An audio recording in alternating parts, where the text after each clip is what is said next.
तर मित्रांनो, आज आपल्या आहे ना कामाच्या ठिकाणी पक्षी आला होता आणि याच्यासोबत अजून दोन पक्षी होते.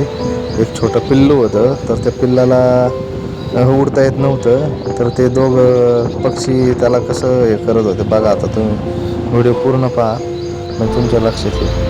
हे त्यांचं पिल्लू आहे कदाचित, ते त्याला उडायला शिकवतात, पण त्याचे पंख काय एवढे हे नाही आहेत. तर ते पडलं 2 वेळेस आणि त्याच्यामुळं ते पक्षी खूप कालवा करतो. आणि आपण जरी जवळ गेलं ना, तर मग आजोबाचं जसं काही टोचा मारी इतकं मोठ्याने ओरडतो आपल्यावर. तर असं चालू आहे जबरदस्त गंमत. आता आपल्याला पकडलं तर ते पक्षी मारतात म्हणतात, त्याच्यामुळे आपण काय हात लावणार नाही त्याला. आता यांचं असा कालवा आहे ना, अर्ध्या घंट्यापासून चालू होता. म्हणलं चला तुम्हाला दाखवा म्हणून व्हिडिओ काढला असंच बसल्या बसल्या. तर तुम्ही फॉलो करून घ्या. चला भेटू पुढच्या व्हिडिओत. बाय.